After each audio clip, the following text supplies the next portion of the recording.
Five. All right, let's try to center this. Sierra Whiskey's already going, hey, Art. Hey, whiskey. I like whiskey. All right, so is this episode 24? Yes. All right, hi everybody. I'm RT Bear. I have over 30 years invested in this wacky comic book industry that we know and love, and I've worked for companies Marvel, DC, Superman, Batman, X-Men, you name it. I've probably worked on it, and I would like to take a moment to introduce my lovely. You're a guest star. You're a guest star on this show. So this is my lovely guest star, Pamela T. Bear, my wife, Hi, everyone. and she's also a very talented comic book writer. So we've written many projects together, and have pitched many projects to DC in the past. And so she's got a little bit of comic book cred. So welcome her in. And to Hollywood. We've pitched to Hollywood for Yeah. Black and White. Yeah, we have. So screenplays, treatments, you name it. We've probably done it. So, welcome to the live YouTube portfolio reviews. This is where I take new aspiring artists and I try to give them a little bit of tips on how to improve their art and become better artists. The reason I do this, well, there's many reasons I do this, but for what do you say, 25 years or so, I've run a art studio called Hatcheck Studios, where I've trained a lot of new up and coming inkers, mainly people like Danny Mickey and Jaime Mendoza, Larry Stucker, John Sabal, just a couple people. Even in the early days, kind of helped out with Tim Townsend, bringing him in on a Spawn issue issues that I inked over Greg Capullo in the day. So there's a lot of different people, and so I think I'm a little bit. I have a little bit of qualification to help you guys out since I've been doing this for a while and had a studio that also trains and teaches. So there's my cred, my comic cred, and so also a lot of people in the past have done really nice things for me early on, helped me, spent time with me, trying to get my art to a better place. So it's kind of me paying it forward to the industry and to aspiring artists such as yourself. So if you guys are tuning in, thank you. And let's try to make good art. So let's get rid of this. And the first couple pieces are going to be mainly pinup. I don't mind doing pinup art, especially if it's comic book related. But I do prefer sequential stuff. And once again, I cannot say this enough. I say this every episode. Please put your name in the file name, because I don't know, it's the file on the top, so that's what identifies the piece to me across the top. Because sometimes, well, a lot of times your signatures aren't really clear, so I don't know who you are, and I want to give you credit for the work. And so this is a really nice Harley Quinn piece that I have absolutely no idea who did it. But if you're listening, please chime in, let me know if it is you. And this is really, really good. It looks like it may be some marker, Prismacolor, maybe Prismacolor, or white paint. It might be white paint, or a whiteout pen. I'm not sure, because there's kind of these strokes, so it might be a whiteout pen. So it's pretty good. This is a low res too. The face tones look a little greenish. So I'm not really a colorist, but I don't think she has a healthy tone to her face. And sometimes when we ink or paint over black line, it gets a little gray. So I think her eyes could pop more if you inked back over your paint. That's always the tough part about painting and then inking a line. So I would suggest, if you're going to work this way, if you're going to work with markers like the Copic markers, those can go over ink pretty well. But if you're going to use watercolor or any kind of paint, I would say don't ink your holding line first, do that last, because the paint will go over your black line and it will become kind of grayed down, kind of like the eyes here. You can see the paint has grayed down some of the eye. So you don't want that. You want it to still be bold, especially the eyes. You want them to stand out. You want your details not to get lost. So, oh, and always, you guys feel free to chime in, to chat.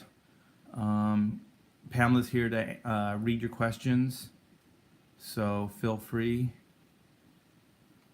We can multitask, right, Pamela? Well, I don't know. I can't. Well, I can't chew chewing gum and walk at the same time. now that we're being honest, I can't either. This is, I think it's a little too puffy here, a little bit too much movement. I think I would simplify the top and then keep the bottom wrinkly, because usually where there's a fold is where there's a crimp or a bend.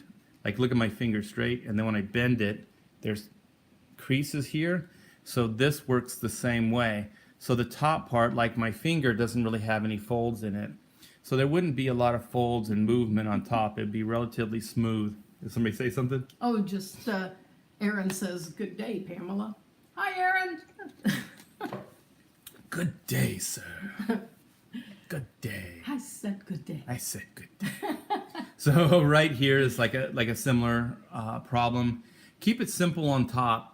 Too many folds, too much movement, and it'll read better. Because right now, it's kind of competing with itself. I think I would probably also put down more blacks. My idea, or my mindset always, is to try to find your light sources and then shadow where the light is the least. So if the light's coming in from right to left, the top part would be lit, and then instead of a black shadow here, put the black shadow down here. You know what? I got my tools. I can just draw right over it instead of using my pointer finger. You guys like to see my finger, though. I know you do. The fingers have it. I love the face. She looks familiar to me. Yeah. So kind of this type of idea where you have more of your blacks, more significant blacks.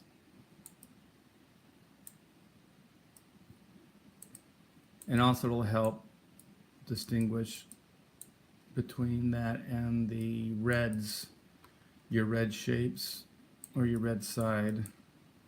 And let me see if I can paint over this.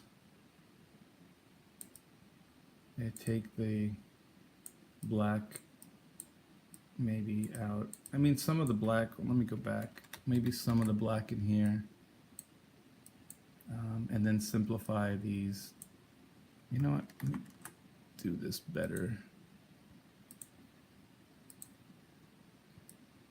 I really wish I knew who this was. I like using names.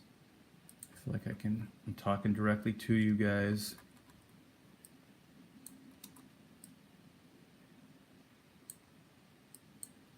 So something more like that. And then here, get rid of some of this movement, like I was saying earlier. I think it would, it simplifies it in a way that it's easier to read. Sierra Whiskey said that your advice is so good because people pay so much for art school and don't get their critiques. Thank you. I've had people, actually, artists that have graduated from the Kubert School that said that they get more practical and better training working here at Hack Shack than they did 4 years of Kubert School. I don't know how true that is. That's just their testimonial. So I don't know what the schooling's like. I would imagine it's pretty good. At Kubert School, there's a lot of great talent that has come out of there. So personally, I don't know. It's just what has been told to me over the years. DJD Show says art classes stink, even in college. Yeah, the reason I like this studio here, and I think people get a lot out of it, is because it's practical. Like if you come in with some basic skills, you start right in working on actual pages, professional pages and things here at Hack Shack. So you're always working right on the board. So you're always doing practical stuff. And if you're not at that point yet, I'll spend some time with you to get you to that point. But I always look at the way I teach here at the studio is it's a stepping stone, it's a ladder. So wherever you are, I create these rungs for you, like the next rung for you to achieve, and then so on and so on and so on. And so the reason I like the ladder idea is because it becomes, instead of so monumental, like sometimes your education becomes so monumental, you get faced with so much at one time. The ladder is just one rung. So just create one rung for yourself and then work towards that, master that rung, and then move on to the next.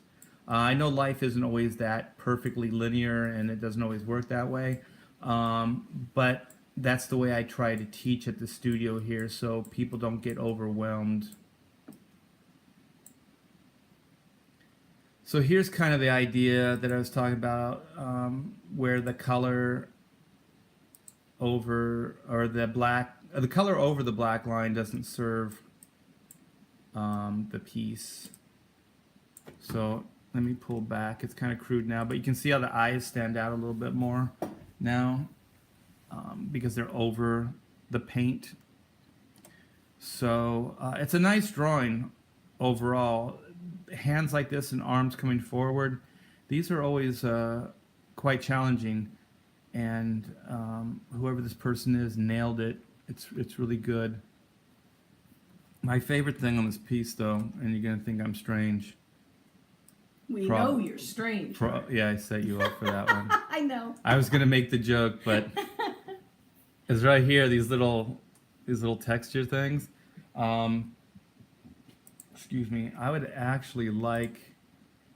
That's not white enough. Let's get a white here. Is possibly, because the thing is, you have this fur texture here, but then you have this perfect circle around here. It looks like you hinted at stuff here, but I would actually paint some of your, maybe not to that extent, but you know, simplify as it goes up. Let's see what this looks like pulled back. Yeah, it's a little too much, but you get the idea. He did it a little bit here, he or she, I'm not sure. There's a little bit here, but I think I'd like to see more of it, and possibly some of your highlights being a little smoother. But this is quite good. I'd say also tighten up some of your line work. It's a little sloppy, so try to clean it up a bit. But it's a nice drawing. It's good. The jaw's a little thick. Maybe pull that in a bit. See if I can find the jaw color. I think just a bit, like under here. Pamela always says I make jaw lines too big too, so she's always like, the jaw's too big. That's my impression of you. Yeah, that's the way I sound. Yeah. You nailed it. Look at the jawline. It's too big. Gosh, you've been drawing for 30 years. You know you'll pay for this later. I pay for it all the time. I haven't stopped paying for it. When is it gonna be enough? Never. Yeah. It's my job, huh? So what do you think? Is that more? Yep. Is that Like more the it. jaw? She's the jaw Nazi, jaw police. The chin police. Yeah, so I think if this side was a little bit brought in, it's just the one side of the jawline. So you could just make the hand thicker, possibly. Maybe a little bit. Try to bridge the gap. To bridge. And this is going to be my last little piece here. It's a little too stitchy, like stitches, literally stitches. So you want to make the lips tantalizing or whatever. So you want a nice like highlight there, something that shows off the lip. It's a little too much what I did. You know what? I think maybe if I use a softer brush, it's too red. I think you guys get the hint though.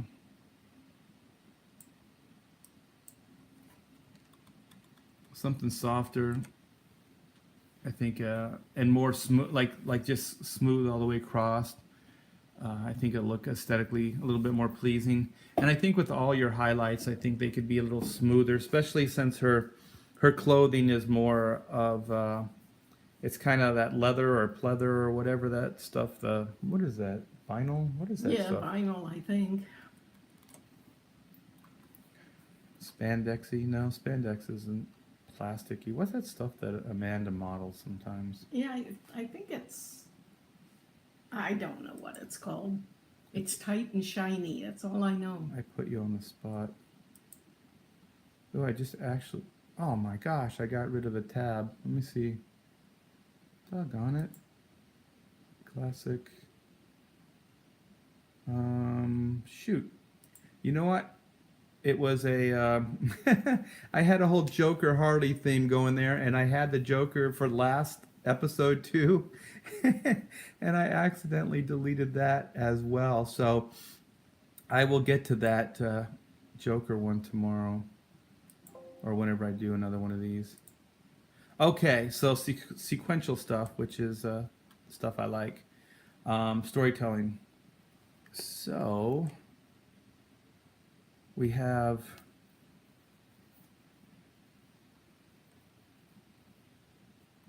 looks like some kind of Mustang muscle car coming in. Got the helmet.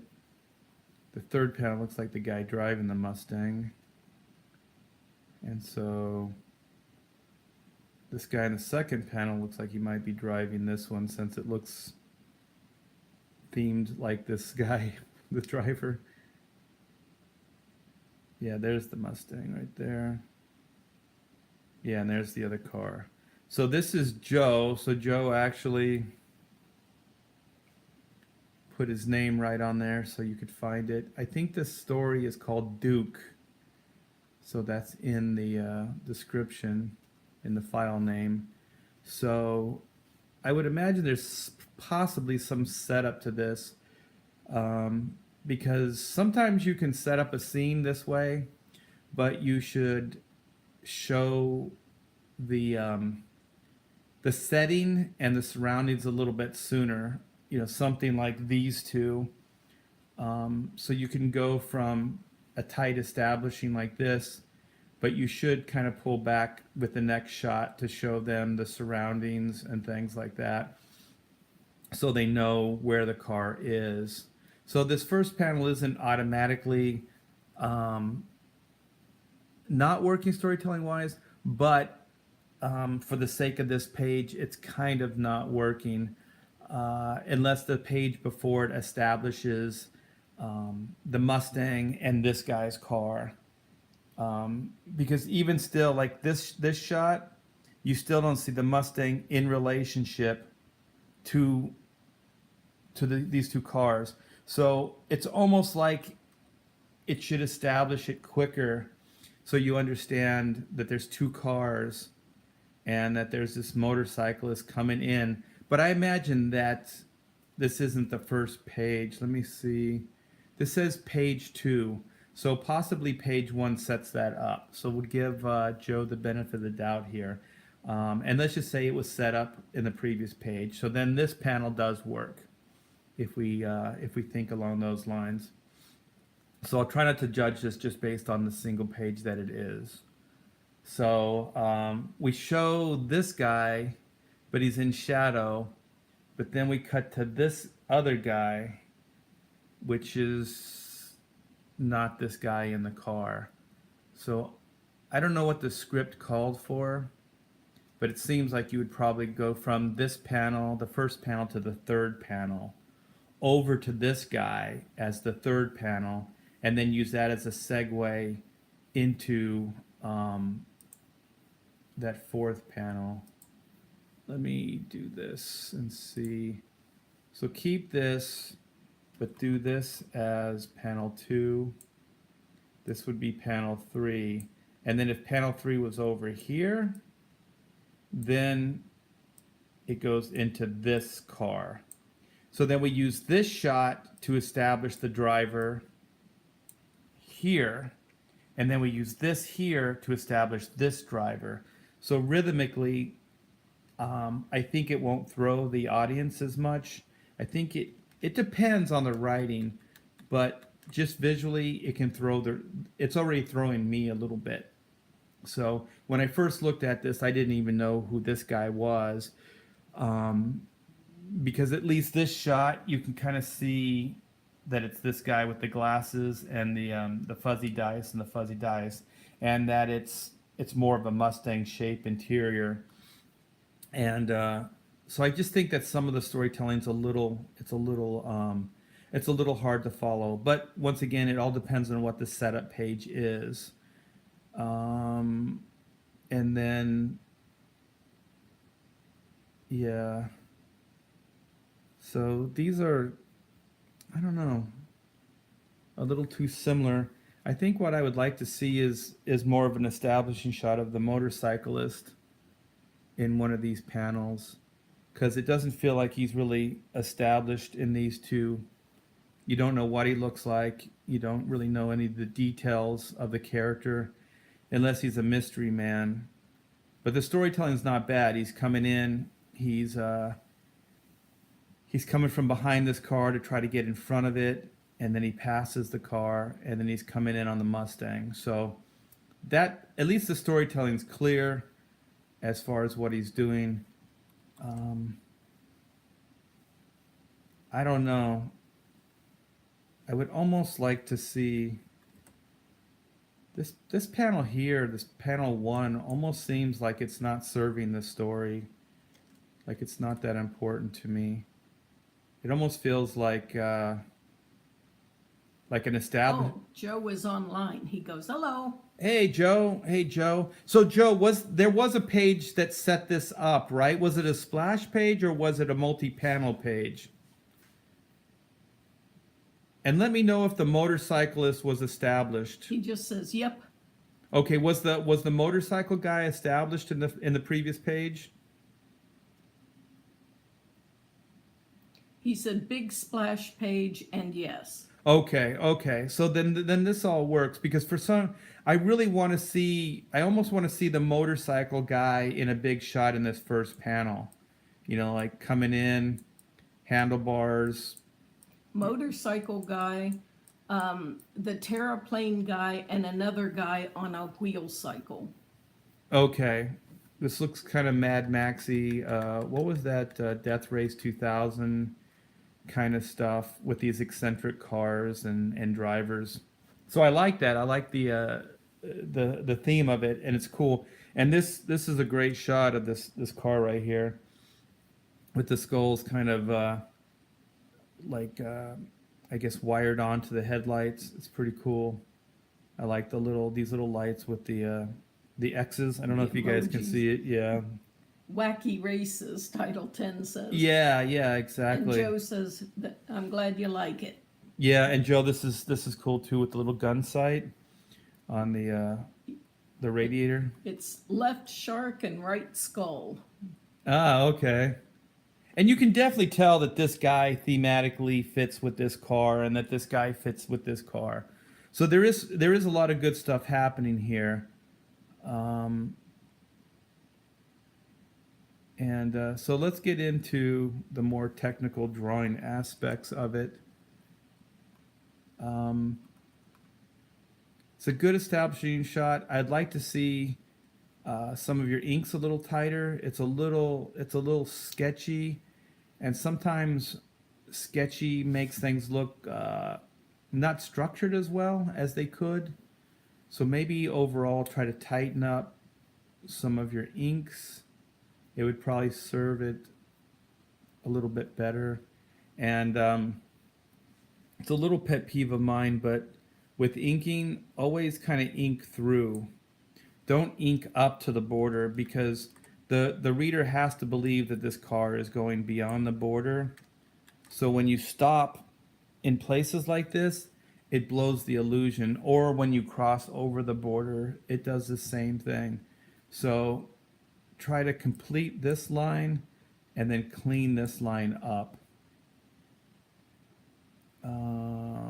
Okay. And I'm a little afraid of doing too much texture-wise with inks. That's from Joe. yeah, I hear you. And then Title 10 says, are those tally marks on the helmet? Yeah, those are cool. Yeah, it's like how many people he's brought down or whatever. Yeah, I like all the storytelling. The storytelling with the characters is really quite good. Bup, bup, bup, bup, bup, bup. Let me come back here. I'm gonna throw me a red so I don't have to keep looking for it. Oh, you know what? I'm also on the brush. Oops, shoot. What did I hit? I want to change my brush. There we go. Okay. So I would, this is like what they call fan line. Like I would take some of this off, like especially the top, because the top for me is always, it always should be the most simplistic part, because it's where the light is kind of hitting. So if you take some of the hatching off the top and keep it on the sides, it just looks better, and it's a little easier to read. And just try to clarify some of your hatching.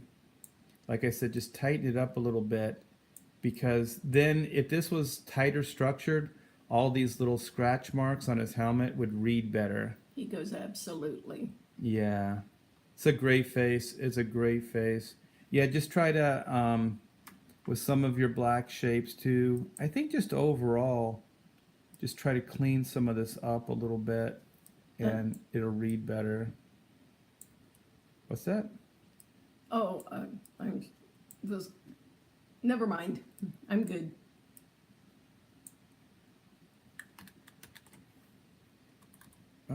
Like here, it gets a little scratchy. Tommy was asking about the first panel, if the driver should be a little larger. I think he looks fine for the car. It's in perspective, so where he's at in relationship to the front of the car. Possibly, I don't know about larger, but maybe over more, because if you drew in, let me see if I can. let me see. I mean, that's not a bad point, Tommy. Let's see here. Now that you mention it, okay, let's just say his head is in here. So then neck, and then shoulders. So he does look like, Joe says he does seem a bit off to the window. yeah, he's a little close to the window. So the way you could fix this, Joe, is to try to look at the car, like real car reference, and try to find, let me do this better, where the steering wheel is. It might be the easiest way to do it. And then to draw your guy in according to the location of the steering wheel. It might help as a way to find the location of your driver. So not a bad call. See, the community's helping out, Joe. We're all here for you. We all want you to succeed. So was that Tommy's comment? Yes. Yeah, thanks, Tommy. So something a little more like this, I guess. I made him a little bigger too, Tommy. I'm not sure that he needed to be bigger, but so something like that.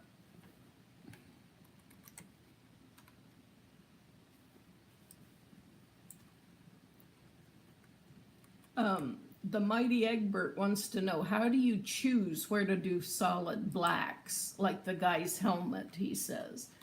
I'd say the start would try to find your light source, figure out where your light's coming in from, and then you can go from there. So, like, it looks like the light is maybe coming in from the front windshield and possibly like back this way, coming more forward, because it would be coming this way because this side of his face is shadowed.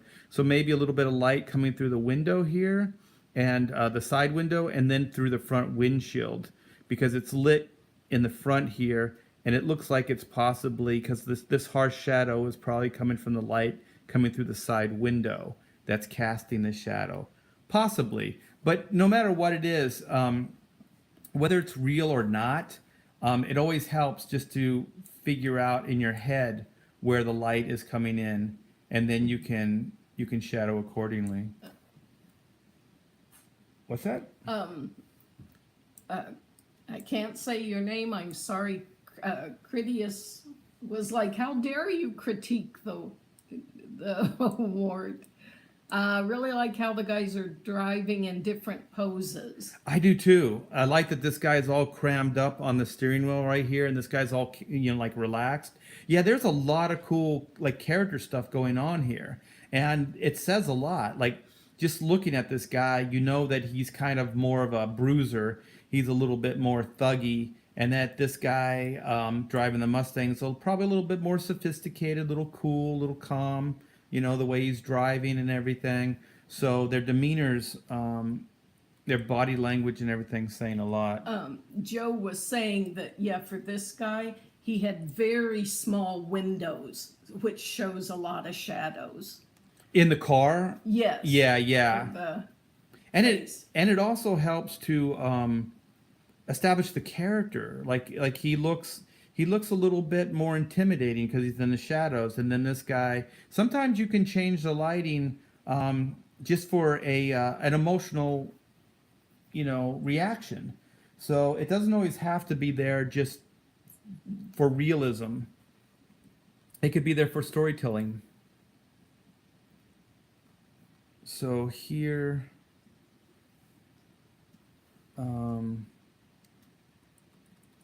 is you have this nice line weight around this guy's head, but this headrest in the car is in a similar place. So I think it should have a thicker line around it as well, because you have this thick lines around the door and stuff, but this headrest gets lost. Also, you have this nice line that you have drawn here, and the one over here is kind of hand drawn. So I try to tighten some of this stuff up because it goes in between tight and loose at times. Critias is upset about the car. He wanted it to be a Nova, not a Mustang. He's like, no, Nova. No. So some of this is extraneous, and it hurts your storytelling. Also, this shadow starts a little too high up. It looks like it's supposed to be on the headrest to me. So I would do one of two things. I would either get rid of the shadow here and keep it clean, or let's see where your light source is. If it's coming in from the window or from the front, like the other guys, then possibly I would make it lower and then have a little shadow under the headrest and do something like that. But up that high, it starts looking structural and less of a shadow. And also this way, if you wanted to bring shadow under his, like behind his head here, you still can, and it won't conflict with the shadow that's on the headrest here. So you see how, so it's kind of the best of your idea. So it's the best of both. So you have the shadow on the hair still, and then you have the shadow on the headrest. So that's a way that you can do that. Also, if you're, I don't know, if you're going to get that heavy. Joe says he sees what you mean by that. Yeah. You can possibly even drop some shadow. Depends on how dramatic you want to be, like behind the ear and stuff.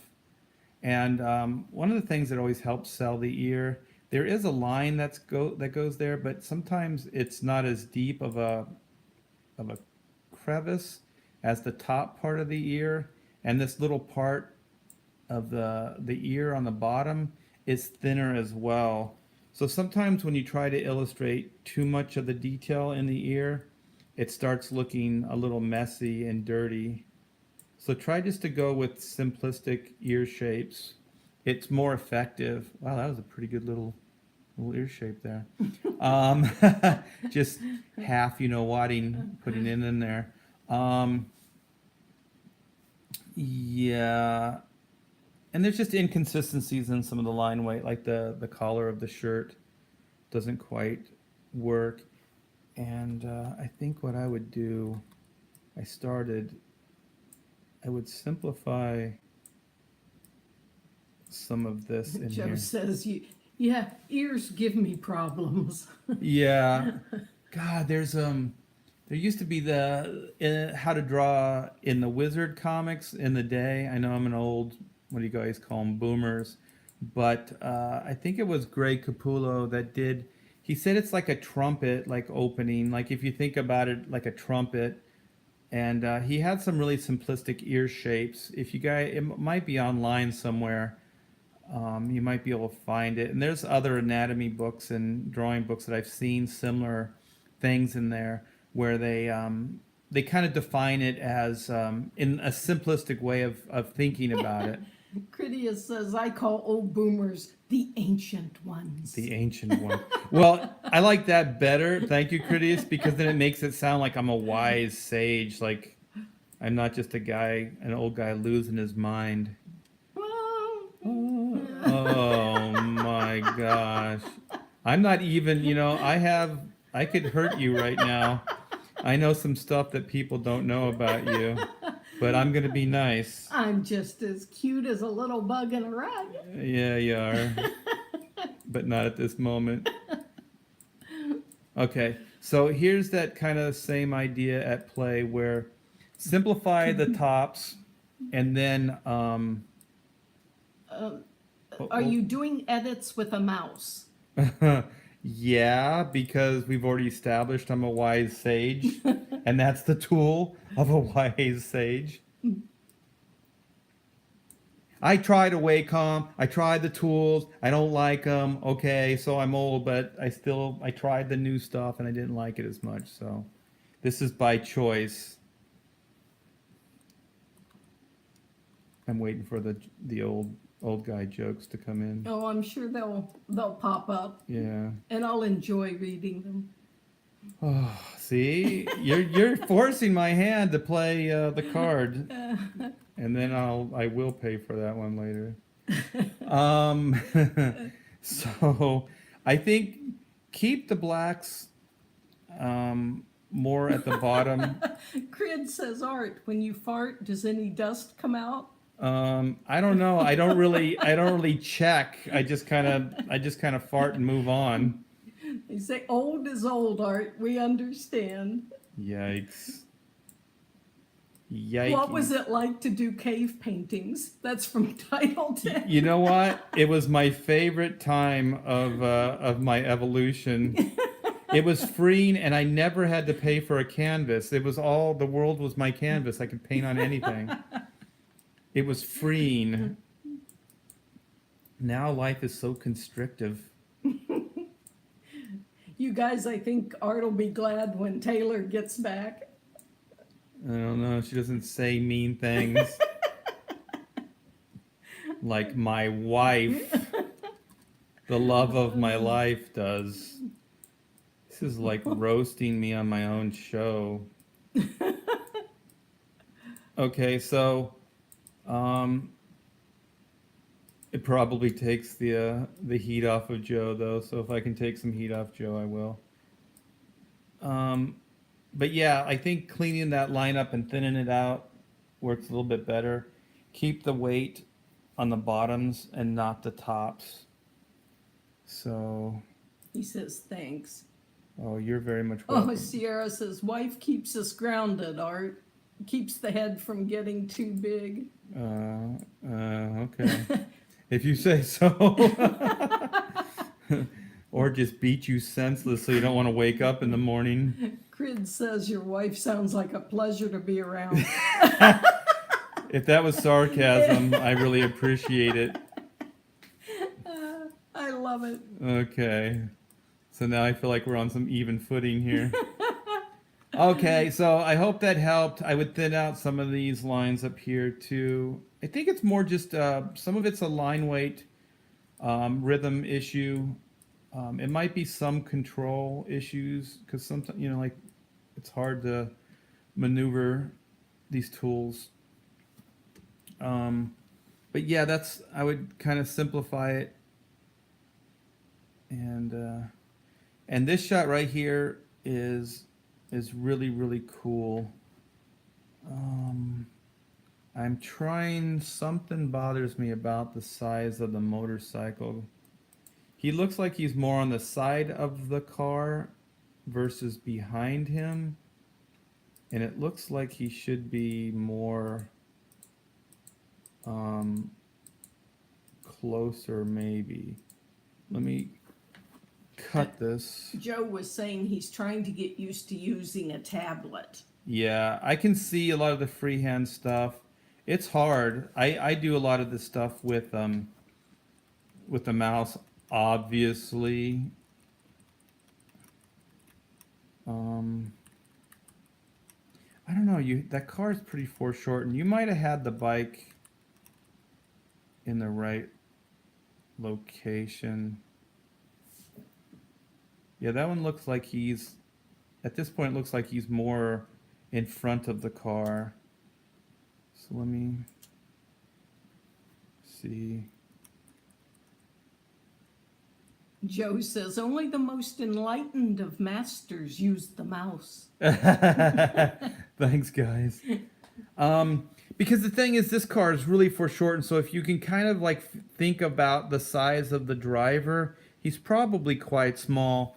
So you might have had it right. I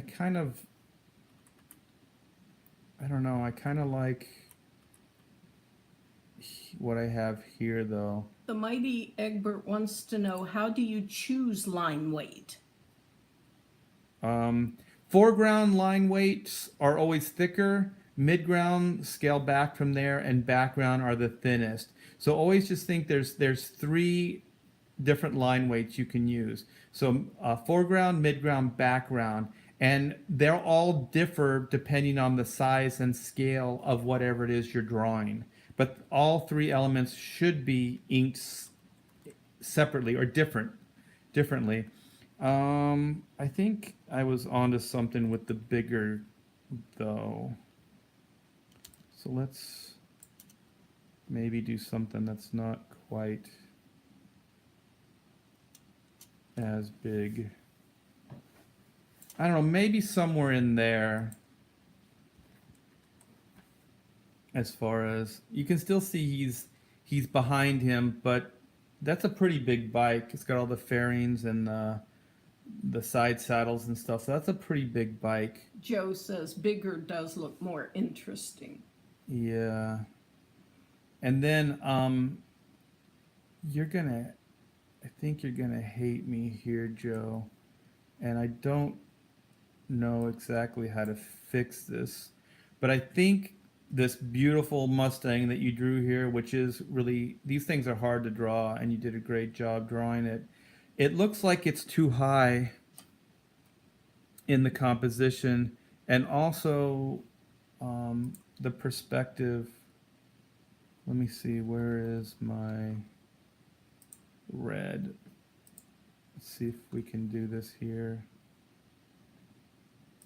He says he sees what you mean already. Yeah, so your horizon looks like it's a little higher actually. It's, I don't know, somewhere in here. So it looks like, okay, so this car, oops. This car looks like it's probably, no, it's closer. The vantage point. Joe thinks that the rear end of the car needs to go down. Yeah, you got it, Joe. So your vanishing point for this car is somewhere around here. So the street is curving, so this Mustang, since it's curved, it might be on a vanishing point somewhere in here. So I don't know, like I said, sometimes I don't know how these things are going to turn out, but based on, yeah, I think if you made it lower in the composition, it would look more like it's on the road, because it looks like it's kind of floating. Because the motorcycle looks like it's right with the car back here, but the Mustang looks like it's a little high in the composition. So I hope that helped. Overall, Joe, I think I think you have a great storytelling sense, and you have a great character. I mean, these characters, you can tell just by looking at them. You connected the driver to the car, to the cars, and your compositions and your storytelling is really good, and your gestures.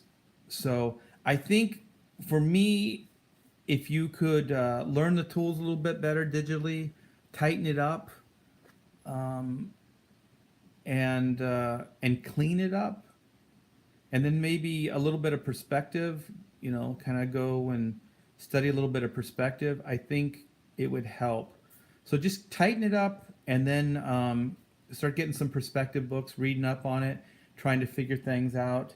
One thing that I used to do, and I still do every once in a while, is when you go outside or when you go anywhere, like let's just say you're even watching TV, look straight like at the TV, and then just go, where's my eye level, where's the horizon line, and then just start observing the room around you. And then you can actually, in real life, you can find your vanishing point, you can find your horizon, and you can draw the imaginary, lines out from that.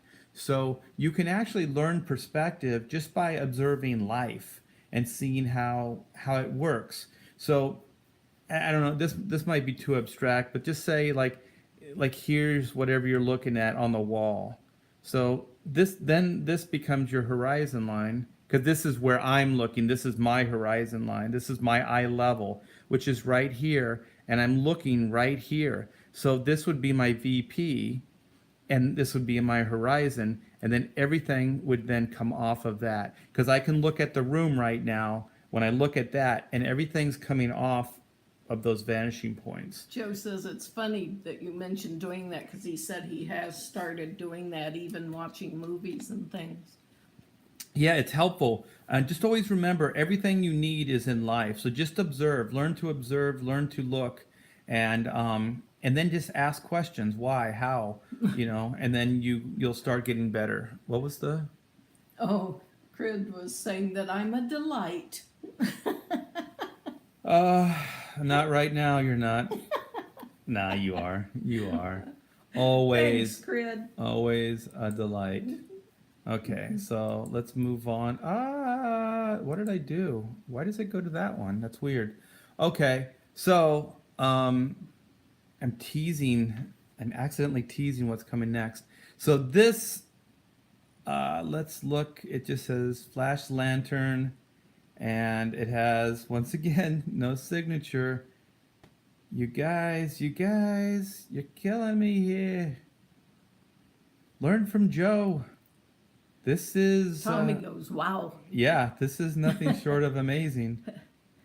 Sweet mammity jammity. If this guy is not working, he soon shall be. So I really don't know what to say. That's great, said Crid. This, And yep, looks really good. And that's a lot of stuff. wow. Yeah, everyone really likes it. I wish I knew this guy's name. That's some amazing work, said Joe. Yeah. I'm not gonna say anything. The only so this is gonna be a little spotlight for whoever this is. I also like the Green Lantern power. It looks different, so it's more of kind of like this misty energy coming off versus like this aggressive, like angular. So it looks more like it's mist or something. And I like these three hands that are coming off of the one.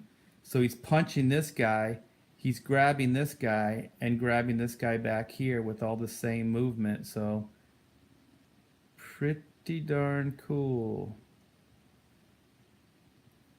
I like the Flash just bopping around from back here. I guess moving over, hitting this guy, and then coming forward. Really cool. Those villains, those alien-looking things are amazing. Oh, there it is. There's his name. Cool. Let's find it. And oh, geez. Ah, geez. Look what I did there. There it is. Aaron Aerodome? Aaron LaFleche? LaFiche? LaFleche? La- So that would just be Aaron, and then Maybe his middle initial. Aranello? Aaron. Yeah, I'm not Aranel sure. Fish? Yeah. Anyway, let me blow this up. So if this is you, tell us how to say your name. No, you can't say because I can't hear you. But there you are. You got credit. This was drawn in 2017. You can imagine how much better he is now. Sweet Mama Jamma. Title 10 says he thinks you've reviewed this guy before. Maybe. The only thing I have to say is that if you're going to do monthly comics, I'm not sure you can put this much time and energy into all this hatching. This hatching is quite amazing, and just from an inker standpoint, would be quite laborsome. So I don't know if you could make a monthly schedule doing this kind of work. It is beautiful though. It is stunning. Wow, look at the muscles and everything.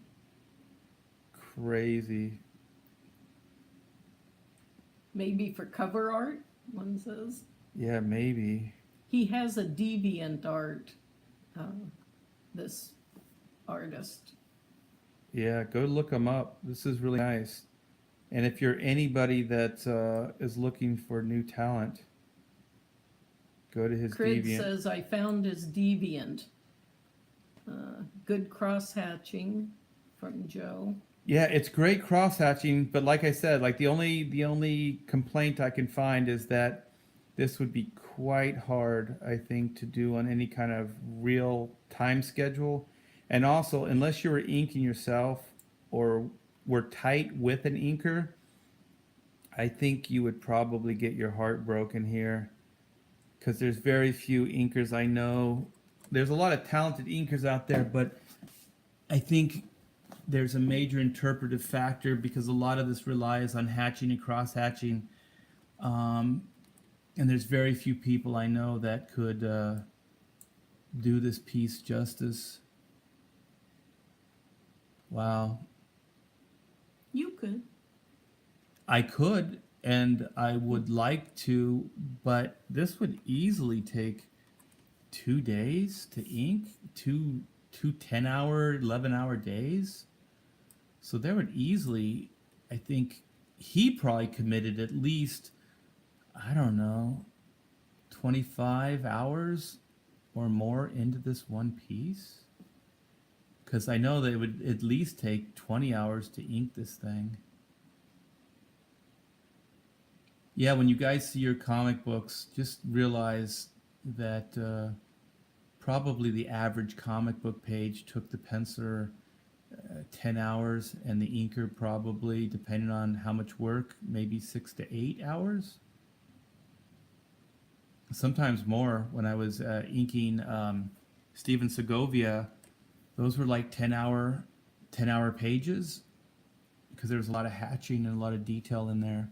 So, gosh, I wish I could say, I wanted to say Aaron, because usually like Aaron's are with like 2 A's, right? Sierra Whiskey wants to know, is there an hourly rate for inking? You know what? I wish there was. I wish there was an hourly rate for everything in comics, because we would probably be the highest paid art form in the world. But there isn't. It's mostly per job. So, or per page. So some indies pay per job, most mainstream pay per page. So, which means like you would get, like this is 2 pages worth of work. So this person would get paid for this page, and then they would get paid for this page. So if you can spend an hour on the page, then you make more money. If you have to spend 10 hours, 12 hours on the page, you make less money if you break it down and do it hourly. So that's always the dilemma, I think, with working on comic books, is because you kind of have to work fast to make good money.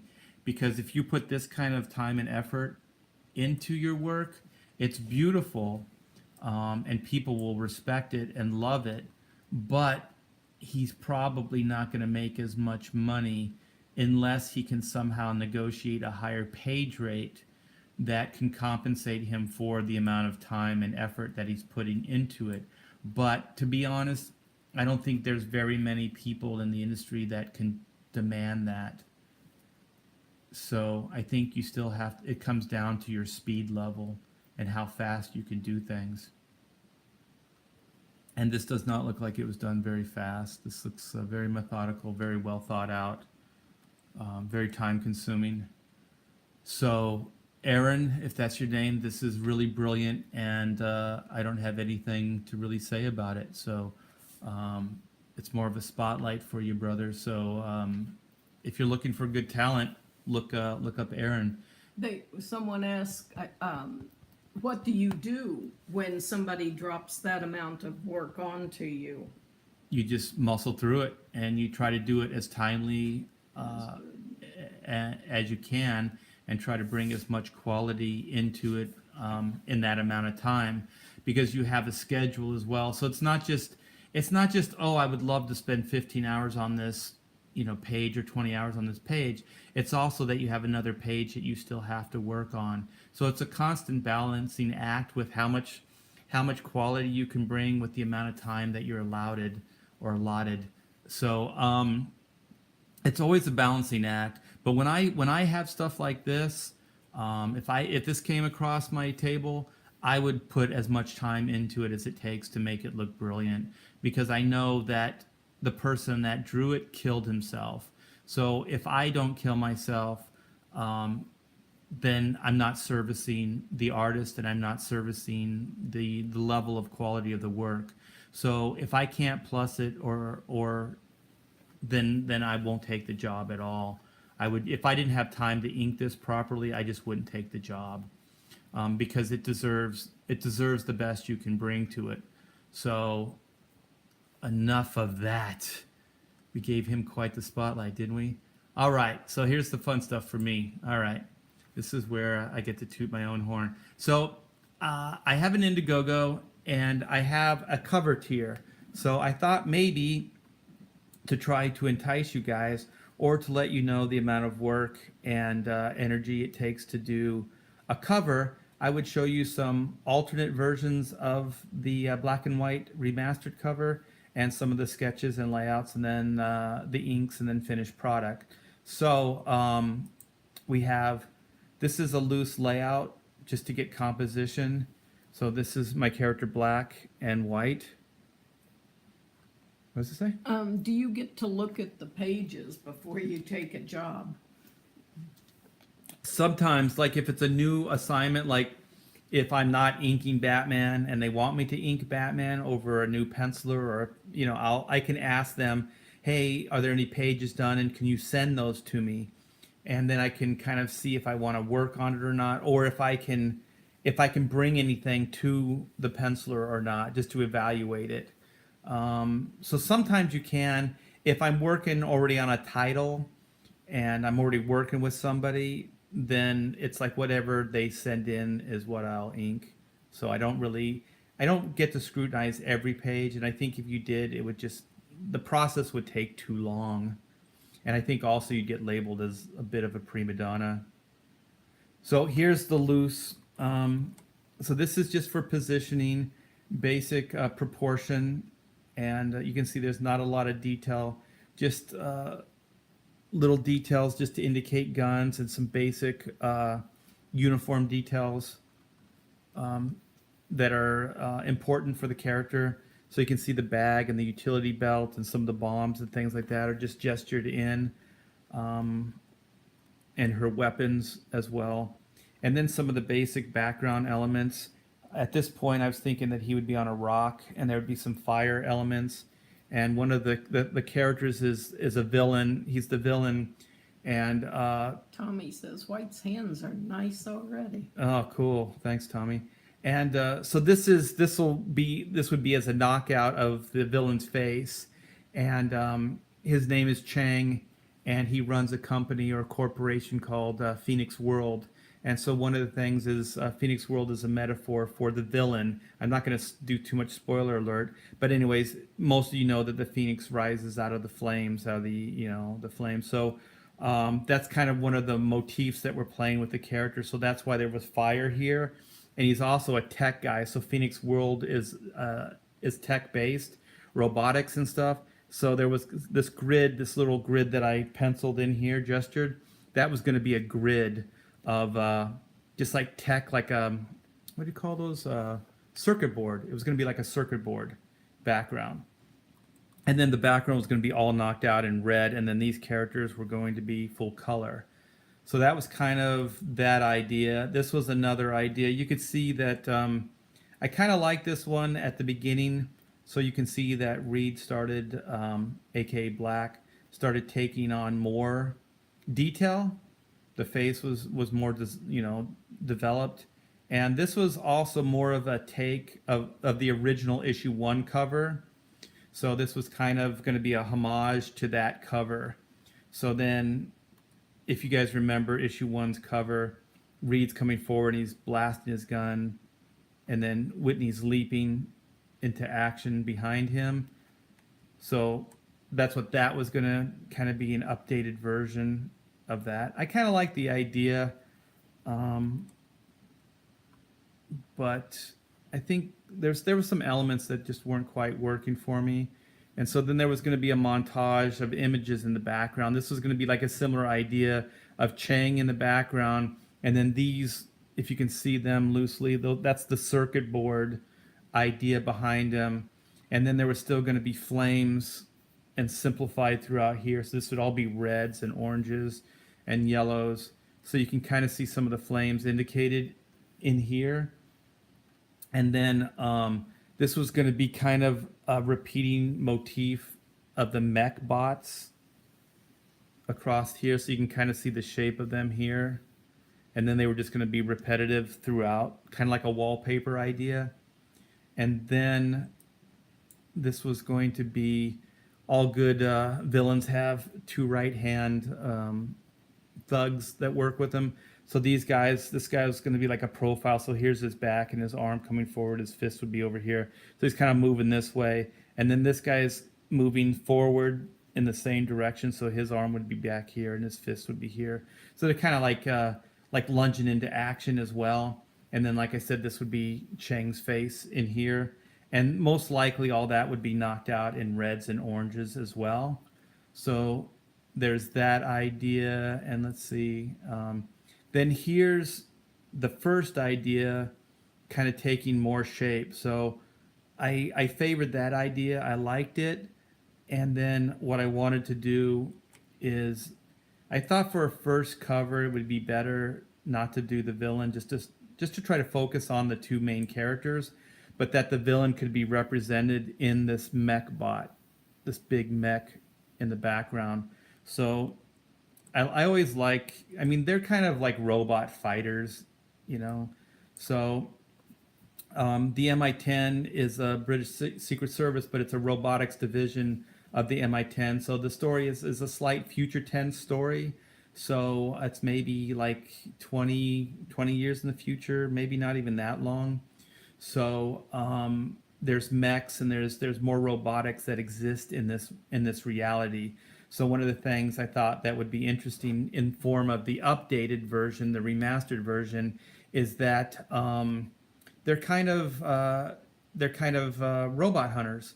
So the MI10 is more of a robotics division. So they're still spies, but they kind of infiltrate illegal robotics, robots as far as weapons, things like that.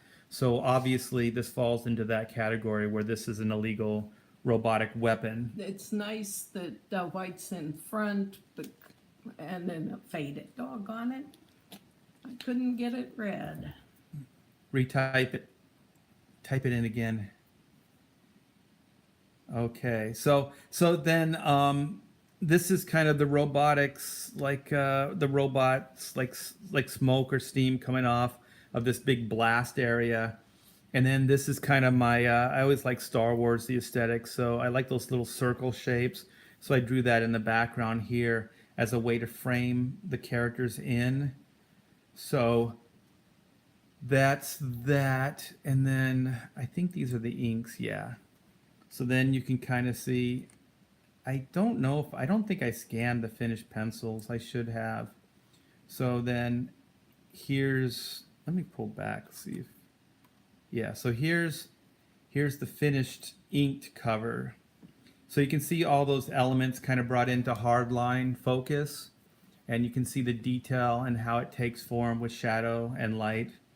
And so one of the things that I was real happy with, and this kind of came in the 11th hour, is the suits are symbiotic, and they also kind of meld with the wearer. And so one of the things when they put the suits on, these little symbols to show that it's synced up with their psyche, with their person, that these show up.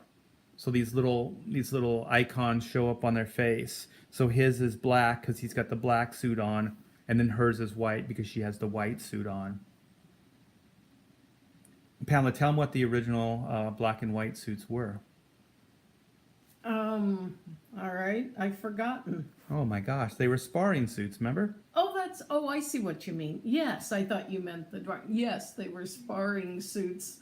So, go ahead. And you read about it in the ongoing, actually, is where Gray talks about the sparring suits. Yeah, I think it's hinted at in the first one too, because she puts on the suit and it's like it's oversized, it's big because it was meant for a man. So the idea was kind of like it was an MI10 sparring. They were sparring suits, so like boxers or like wrestlers or whatever. So they would have these suits that they could put on and then just beat the hell out of each other in form of like training. So they could take a blast and they could do certain things. So they could actually simulate fighting in a more realistic way without hurting the wearer. So that was kind of the idea of the original, and some of those ideas are still at play in the in this new remastered version. But I really like the mist effects. I started playing with those ideas when I was working for DC on some of the Batman Arkham Knight series I did, and then also with Adventures was it Adventures of Superman Action Comics? Gosh, I forget which book I did with Steven Segovia. Wow, I think it was Action Comics. Wow, it wasn't that long ago. Loved your re-inking comparison on the black and white page. Can we buy a PDF of all the old inked pages to compare with the new? Ooh, after this, remind me, Pamela, and I'll see. I'm not sure. I think there is a tier in the Indiegogo page that has that, but I'll have to double check. So, Pamela, remind me after we're done here. But here's a better example of kind of the mist effects. So it's a lot of fingerprinting and spattering. And so there's the mechs that they just took down. And there's a little bit of mist and fire coming in here too. So the idea is that there's some fire around them. So the fire motif stayed in the final drawing as well. So here's the beautiful Kyle Ritter colors. So you can see some of the fire ideas stayed in it. So those kind of, in my mind, represent the villain, the Phoenix type ideas. Crid says nice. So thank you, Crid. Some textures in there. I would have liked some of the more those fingerprint textures to have come through, but you can't always have everything you want. It is a collaborative effort. I still think it turned out brilliant. He did a great job. Look at these subtleties. Sometimes when you see it printed, you don't really get a chance to really look at the way this goes in and then the nose comes out, and the way it's catching the light here, and then the shadows back around the sockets and around, and then the hair. Tommy says the colorist is really good. It's brilliant. It's brilliant. I love it. And so let me, since I bragged. You said Kyle was up all night doing this. Yeah, this was a rush job. If you guys want to hear the ongoing, or I hopefully it's not ongoing anymore, but our colorist woes, I think this was colorist 15 or 16 that we had on the book. And so we lost our colorist in the 11th hour. Like it was the day before the campaign, right? Right. The night before the right, campaign. The night. It was like oh my gosh. 5 or 6 in the evening. Yeah, okay. Oh my gosh, it was crazy. So we didn't have a color version of the cover the night before we went to launch. The night before. And so I didn't think I was going to be able to get Kyle, because he colors Cyberfrog and he's pretty busy. All the really brilliant talent are always really busy. But I just thought, hey, nothing venture, nothing gain. So I messaged him, and then he said, sure, send it over. And I was like, what? And yeah, and I sent it over, and in the morning, right? So I worked with him a little bit at night, back and forth, and then by the morning, it was pretty much done. So he was. Oh, go ahead. Yeah, he was up all night long. He Yeah. worked around the clock to get this to us. Yeah, and it's brilliant. It's not even like you couldn't tell that he did this under duress. And all the really good talent can do this kind of stuff. I know it's kind of graphic, but I always say like with a gun to their head. So sometimes you're working under incredibly stressful situations, and the real pros, the real good talent, um, can do something on this level in practically no time at all. These are subtle things that you guys might not even notice, but this line work is kind of pushed back. They're kind of knocked out, and so the foreground elements stand out. And I like all this kind of chip texture because once again, I really like Star Wars, and I like the lived-in look to some of the stuff. So the chipped paints and the textures and stuff. And I like this. This is a canopy, so it's slightly transparent. So he has this different texture on the glass, I guess, because it's transparent, which separates it from the texture of the metallic, the more body part of it. So yeah, he did a really, really brilliant job here. So back on the inks, this I haven't done my due diligence on a lot of the Indiegogo stuff, and I apologize, you guys. So a lot of the art tiers and the higher tiers, I've neglected just because I've been trying to get just the basic campaign going. So I'm going to use the portfolio a little bit to try to inspire and possibly motivate, or if, at the very least, educate and let you guys know what else is available on the black and white remastered Indiegogo. And this piece right here is up there, and it's priced to sell. So it's 11 by 17 on Bristol board, and it's all pen and ink and brush, and like I said, fingertip with the textures. So it's a really, really nice piece, and I usually don't like to sell stuff that's more personal to me, that really means something to me. But I'm getting older in life, and I have a lot of work that's in my archives. I call it my vault now. And I think I really want to get it into people's hands. I want people to own it. I want people to enjoy it, because if it's just in my closet in the archives, no one gets to see it. No one gets to appreciate it. So go ahead. Dead Punk says it looks really good, does not look rushed. Said it looked awesome. Yeah. So, yeah, I would really like to try to get this into somebody's hands. So if you're black and white fan, or you're an RT Bear fan, check it out on my Indiegogo. Let me go here. So I'll find the tier.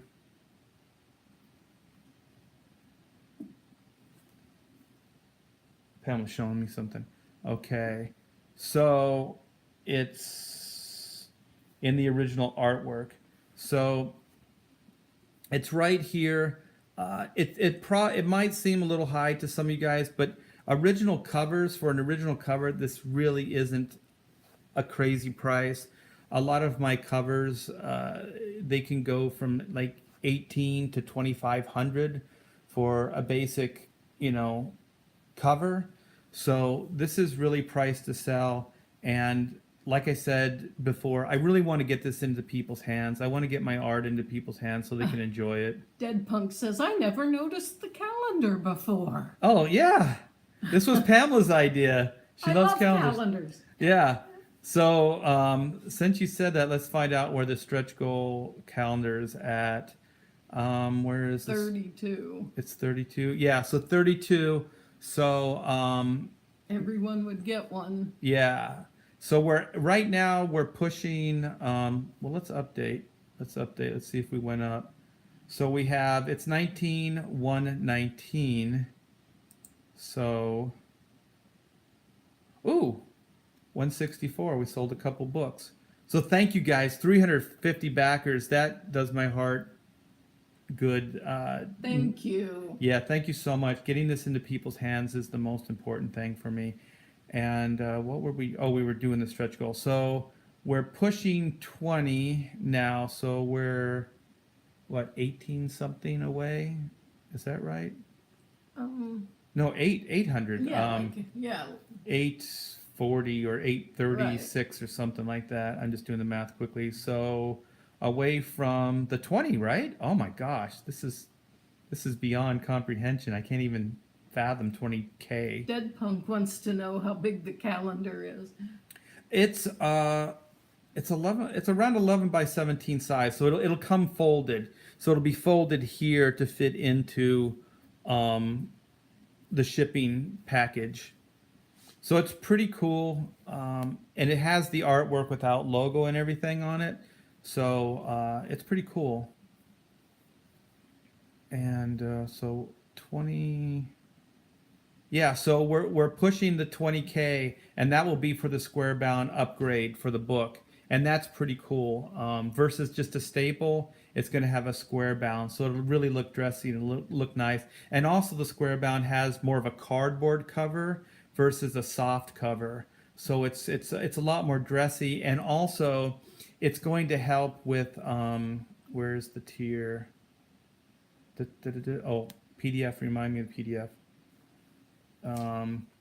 The 140, because this is the drawing, so I'm going to sketch in the inside front cover. So with the cardboard cover, it's going to look a lot cooler with the sketch in there. So it'll even enhance this tier here. So versus just on a floppy cover, it's going to be on a cardboard stock. So it'll be a lot dressier, and that paper will handle the ink a lot better for the sketches. You should mention too that the bookmark is a double side. It's not like one or the other. Oh yeah, this isn't two bookmarks. This is one bookmark. And so this will be the front, the black, and then the white will be the back. And so we have the partial tagline here, and then the payoff on the back. And it also says remastered versus just black and white. So it's a collector, it's a limited, so you can remember the campaign and this version of the book. So I think that's fun. And somebody asked about a digital version of the inks. He was saying the original inks, right? Yeah. Oh no, this is the remastered line art. So with the PDF, and I believe the only place you can get this is the full 48-page graphic novel in the remastered form in a PDF, but it's not the original inks. We were playing with that idea, and maybe if there's enough of you that are in favor of it, maybe we can bring that up as either a stretch goal or maybe a future tier. But we're going to have to kind of bring the numbers up significantly before we start bringing too much extra stuff in, because these things can get daunting and they can also get expensive. I would like to bring a lot more stuff to you guys, but we have to bring up the numbers before I can do that. So did you want to add anything, Pamela? Are you good? Yeah, I am excited. It was a great show. Yeah. So isn't she good? She's good. Oh yes. Yeah. Woo. Reading the chats and everything. So any last minute questions, guys? Anything? And just remember, it's a pretty cool deal. That's a pretty cool piece of artwork. So yeah, I guess Thanks, Crid. Yeah, I guess we'll sign off here. And if you haven't checked out what does he say? Dr. Wright says she's better than Nasser. Well, I don't know. I've never had NASA reading the chat, at least on my channel stuff.